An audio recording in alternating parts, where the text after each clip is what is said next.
well at our feet. But sometimes we don't consider how our actions today may affect us in the future.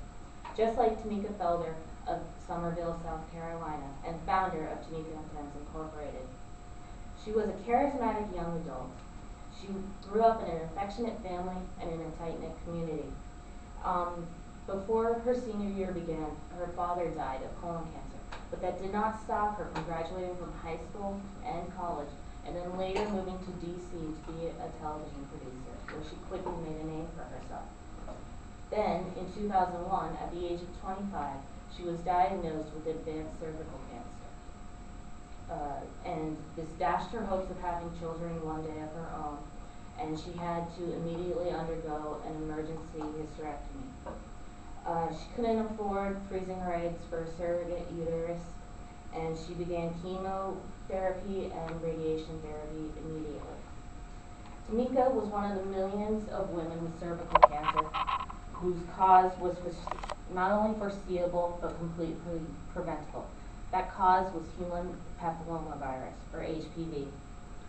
The Centers for Disease Control, or CDC, says in 2008, 20 million people were infected with HPV, and another 6.2 million people every year will be infected.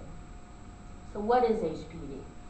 The U.S. National Library of Medicine says that HPV is actually a collection of over 140 different viruses. 40 of those are genital viruses. The low-risk strains can cause genital warts, and the high-risk strains can cause cervical cancer. What are some of the signs of HPV? The American Social Health Association, or ASHA, says that HPV is generally asymptomatic, which means it generally shows no evidence that the person is infected. So people generally don't know that they are infected, which makes the spread of HPV even more profound, and it makes it the most common sexually transmitted infection in today's society. So guys, you may be thinking to yourself, well, I don't have a cervix. Why is this important to me? It's very important. Not only does HPV cause genital warts in both men and women, but some rare strains have also been known to cause penile, anal, and throat cancer.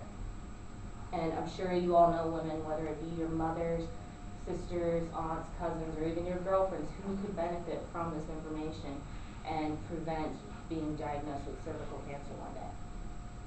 So how do you prevent catching HPV?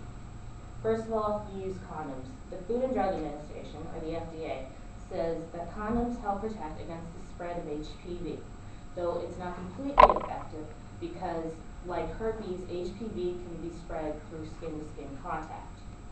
The second thing you should do to prevent HPV from spreading is get tested. The American College of Obstetrics and Gynecologists, or ACOG, says that Pap tests are the best screening for HPV and cervical cancer in women.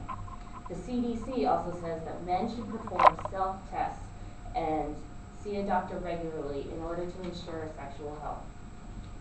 And finally, the best way to prevent HPV from spreading is to get vaccinated. Gardasil is the only vaccine that helps prevent HPV. Gardasil affects two types of HPV, which causes 70% of all cervical cancer, and two other strains of HPV that cause 90% of all cases of genital warts. The Washington Post says that Merck & Co. has been pushing vaccination for HPV for men since 2006 when Gardasil was released for women. Richard M. Hoff said, by vaccinating men as well as women, you reduce the amount of virus that is out there and that can be transmitted back and forth.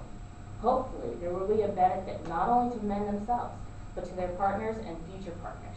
So by vaccinating men, it will not only protect men from genital warts, but it will also protect their partners from being infected with HPV that can cause cervical cancer and other problems. The FDA is currently researching the vaccine for men. They just wanted more data on it because originally the focus was just on women. But the vaccine should be approved for men within the next few years, so keep an eye out for that. Okay, now guys, consider having to call every sexual partner you have ever had and telling them that you found a genital wart and that they should be tested for HPV. Or imagine the remorse you would have after infecting your partner with HPV and them being diagnosed with cervical cancer as a cause from that. And girls, envision yourself being like Tamika Felder, having to undergo a hysterectomy and then chemotherapy before your 30th birthday.